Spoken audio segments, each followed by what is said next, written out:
Olá, meus irmãos, graça e paz.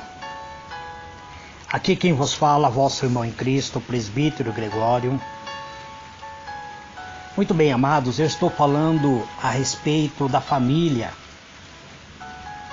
Eu vos disse, minha última palavra, eu disse que a família existe em função do propósito eterno de Deus para cooperar com a sua realização. Eu vos falei que Deus quer ser pai de uma grande família. Hoje eu quero vos falar acerca da constituição da família no Jardim do Éden, onde Deus criou o primeiro casal. Criou Adão e Eva e o constituiu como família. Não foi Adão quem quis ter uma família, mas Deus arquitetou esta família. Deus deu ao homem a capacidade de se multiplicar e ter filhos. E essa descendência, ele vem mediante um milagre de Deus. É Deus que proporcionou tanto ao homem quanto à mulher o meio pelos quais viesse a ter a sua procriação.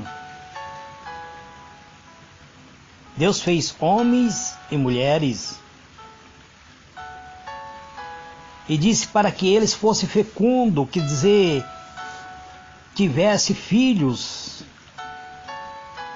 e por meio desses filhos pudesse ser adotado no seio da família de Deus como co-herdeiro de Cristo.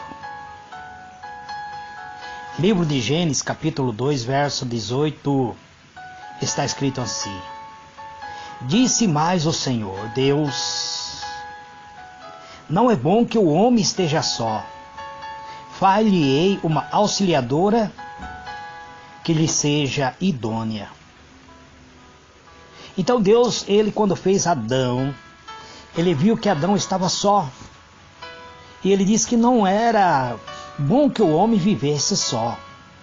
Então Deus iria proporcionar a ele uma auxiliadora, ou seja, uma companheira. Deus não deu ao homem uma simples companheira, mas uma auxiliadora idônea, para que neles e através deles pudesse realizar o seu plano divino. A constituição de uma família. A família foi um projeto de Deus. A família foi criada e existe para cooperar com o propósito eterno de Deus. O propósito eterno de Deus é de ter uma família de muitos filhos semelhante ao próprio Jesus Cristo. Então Deus escolheu o casal para que ambos pudessem procriar. O casamento é mais do que simplesmente uma união,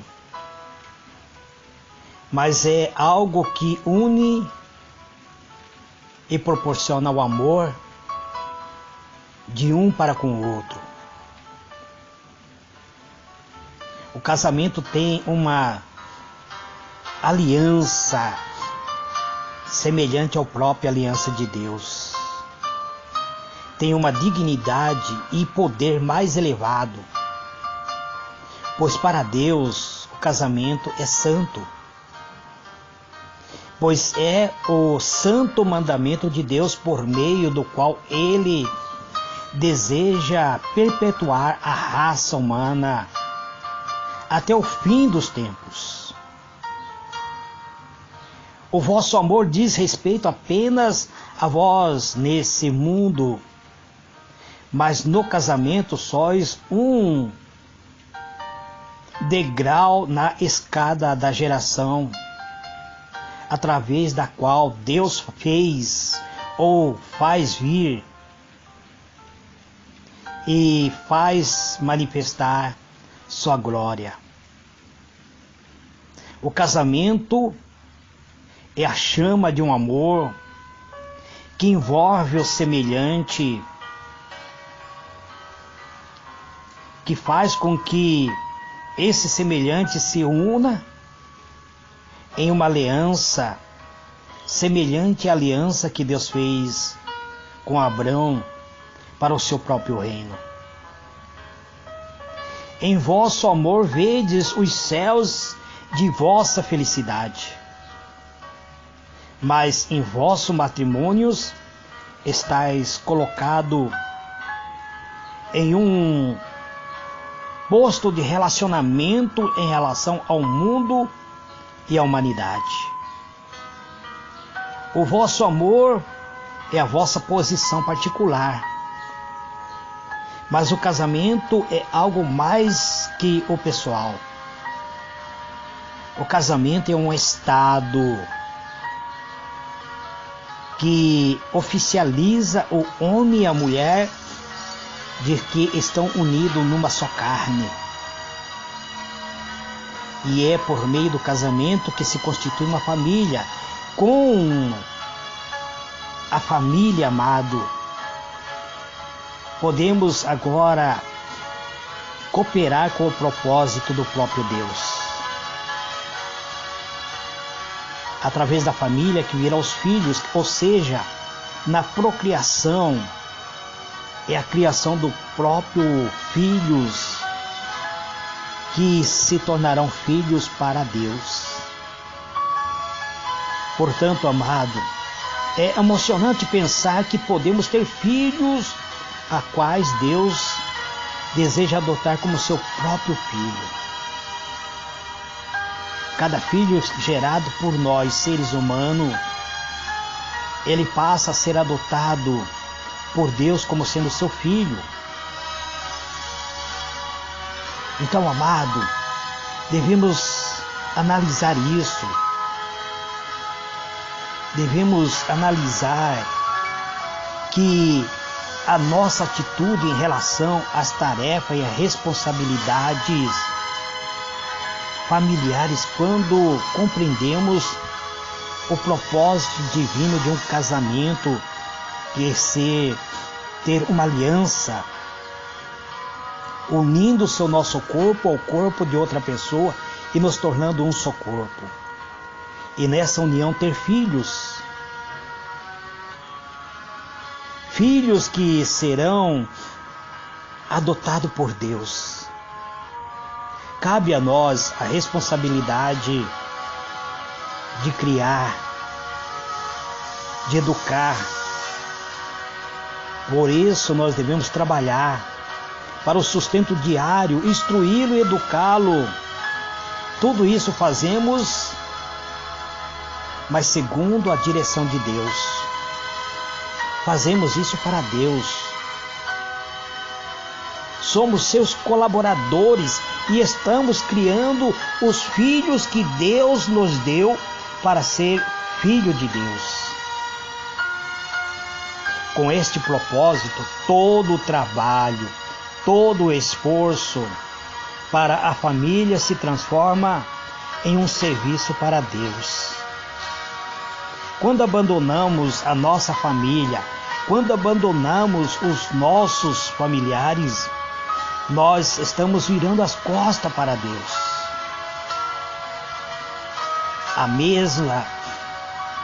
mesma coisa, amado, que quando nós muitas vezes desprezamos os nossos familiares, estamos desprezando a Deus. Vamos analisar o livro de Zacarias, amado. Zacarias 14, verso 20 e 21. A Bíblia nos conta que naquele dia se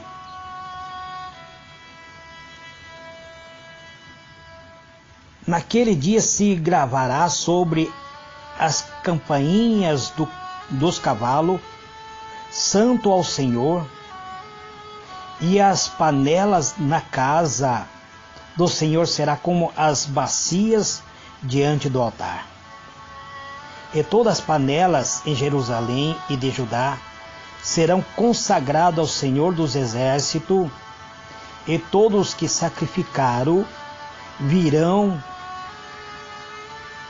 e delas tomarão e nela cozerão.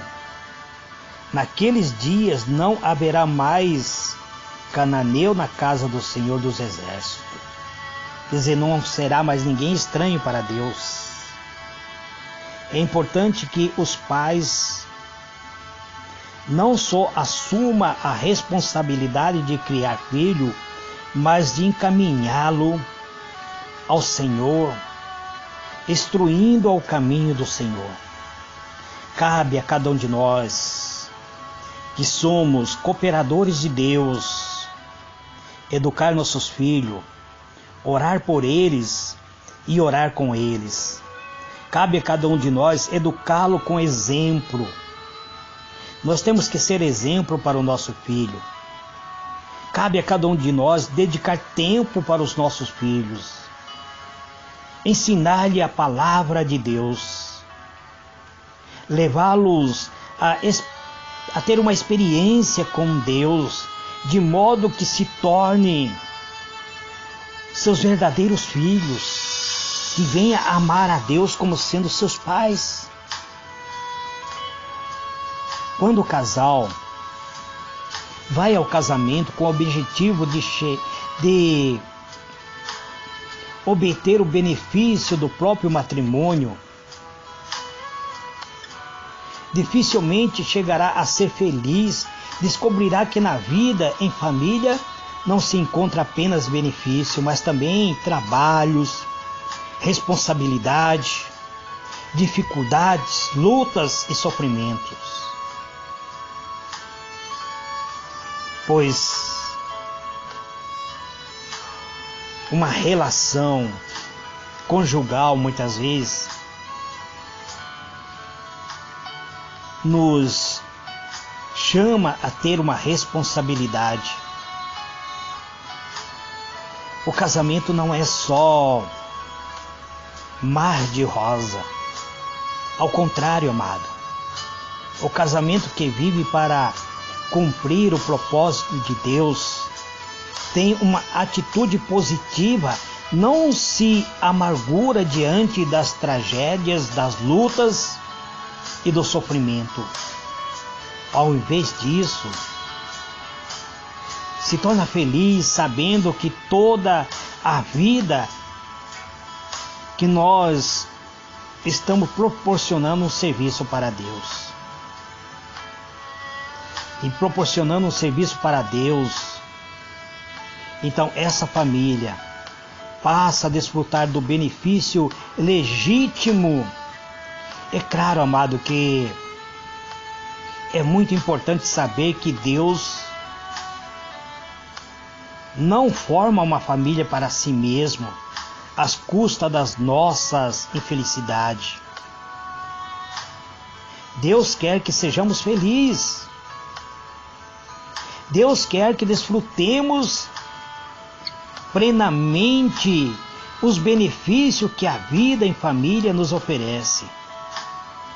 Mas esses benefícios são muitas vezes secundários, amados. Eles são os acessórios. O importante é o seu propósito eterno. O importante, amado, saber que se nós cumprimos nossas obrigações como pais, como casais, que nós estaremos cumprindo o mandamento de Deus. Nem todos os casais podem ter filhos, amados. Todos os casais podem ter sim filhos, seja por gerá-lo ou adotá-lo. Há tanta criança que precisa de pais.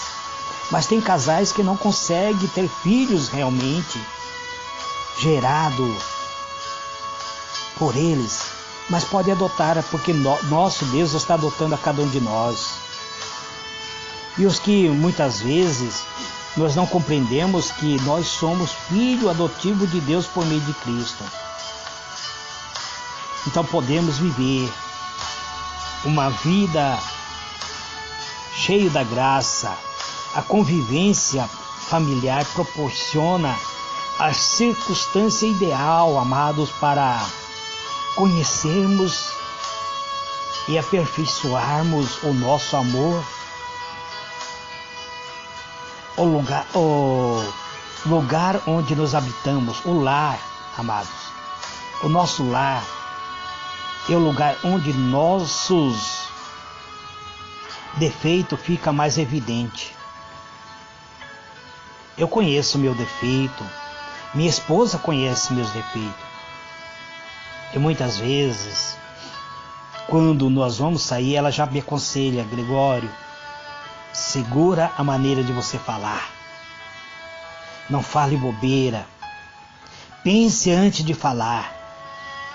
Porque ela já conhece que muitas vezes eu sou muito sanguíneo, acabo falando coisas muitas vezes impensadas. Então é no lar que muitas vezes fica evidente os nossos defeitos.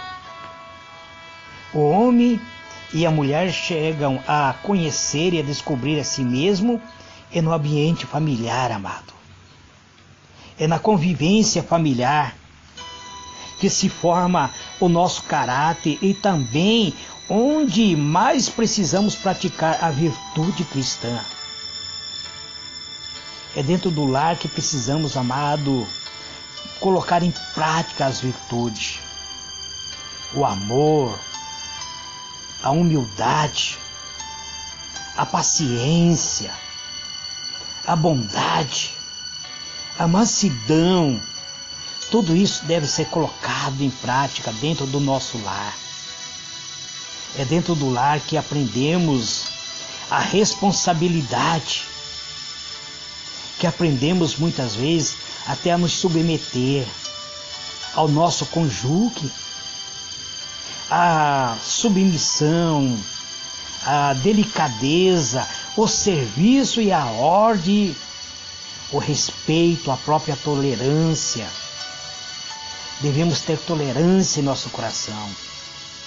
Vivendo em família, amados, aprendemos a perdoar, aprendemos a suportar, aprendemos a confessar e até a negar muitas vezes a nós mesmos e exercer a autoridade em amor, corrigir muitas vezes com brandura, com bondade, sacrificar-nos pelo outro.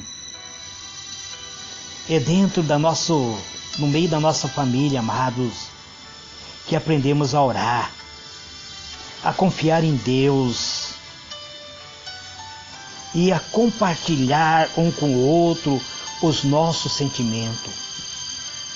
O lar é a escola de formação do nosso caráter. É no lar que formamos bons pais. É no lar que nos tornamos também bons filhos. Então o lar é uma escola de formação tanto para os pais quanto para os filhos. Deus usa a convivência familiar mais do que qualquer coisa para transformar o nosso caráter, já que deseja nos conformar, ou seja, nos transformar na própria imagem do seu Filho amado, de acordo com o seu propósito eterno. Então o lar deve ser uma base de crescimento, de edificação. O lar tem que ser uma extensão dos céus. O lar é como uma igreja, é sagrado. O lar tem que ser sagrado, a igreja para nós. Ele começa dentro do nosso lar. Uma família abençoada, ela abençoa as outras famílias. Deus quer usar nossos lares como base para a extensão do seu reino sobre a terra. Não apenas como cooperadores que nós somos com Deus, mas Ele quer usar-nos na criação de filhos e na formação da vida, mas também para abrir os nossos lares para aquelas pessoas que estão perdidas, para aquelas pessoas que se encontram muitas vezes perdido, e que essas pessoas venham encontrar a salvação. É dentro do nosso lar que devemos começar o princípio do ensino da palavra do Senhor. A família tem que ter um valor espiritual. A família deve ter um fundamento da própria estrutura na palavra de Deus. Através da família, a sociedade ela se estrutura de maneira harmoniosa. Família unida, família forte, cria filhos fortes para a sociedade. Família estruturada cria filhos estruturados para a sociedade. Se a família estiver desestruturada, amados, não há como ter uma sociedade forte. A família gera a identidade, o alicerce, a proteção e a cobertura para toda a nossa necessidade. Estas são as necessidades importantes de todas as pessoas, amados. Precisamos então viver o melhor para que os nossos filhos possam ter a família como um lugar onde se expressa e se desenvolve a plenitude da capacidade afetiva. Família bem estruturada não terá que viver correndo atrás de psicólogo. Família estruturada serão pessoas que terão vida saudável, vida espiritual, cheio da graça e da misericórdia de Deus. Salmo 128 diz: Bem-aventurado todo aquele que teme ao Senhor e anda nos seus caminhos, pois comerá do trabalho da sua mão, feliz será e te irá bem. A tua mulher será como a videira frutífera no interior da tua casa, e teus filhos como planta de oliveira ao redor da tua mesa. Eis que assim será abençoado o homem que teme o Senhor. De Sião o Senhor te abençoará, e verá a prosperidade de Jerusalém por todos os dias da tua vida, e verá os filhos dos teus filhos e a paz sobre Israel. Portanto, amados, quero concluir a minha fala dizendo que, como família cristã, a compreensão desta verdade deve nos fazer refletir sobre o nosso objetivo e nos levar a fazer as correções necessárias e a consagrar-nos ao propósito de Deus. Este, amado, é mais um pedacinho do maná dos céus que eu trago nesse dia de hoje. Que o Senhor ilumine a vossa mente e vos conceda a paz. Paz celestial. Em o nome do teu amado Filho, Senhor Jesus. Eis-me aqui, Pai, te dando graça. Eu quero dizer obrigado, Senhor, por proporcionar a mim um lar, por desejar o melhor para a minha vida, e que a tua vontade, Pai, se concretize no meu lar, que a tua misericórdia seja derramada sobre a minha família, e que a nossa família possa contribuir para a sociedade ser uma sociedade vencedora, Pai. Que possamos viver uma vida alicerçada, para que os nossos filhos sigam nosso exemplo, Pai. Para que assim a família esteja unido e cada dia cantando o hino da vitória. Porque eu sei, Pai, que o Senhor deseja adotar como os seus os nossos próprios filhos, os filhos que geramos e os filhos que criamos em nossa família, porque precisamos que os nossos filhos, ó Pai, cheguem à Tua presença revestida pela graça e se tornarem vencedores. Eu te louvo, Pai, porque eu sei que o Senhor tem bênçãos grandiosas para conceder a cada um de nós. Então toma-nos, ó Deus, em Teus braços, guia os nossos passos, instrua-nos e nos dê alicerce para sermos vencedor em toda a área da nossa vida. Este, Pai, é o meu pedido, em o nome do Senhor Jesus. Amém e amém.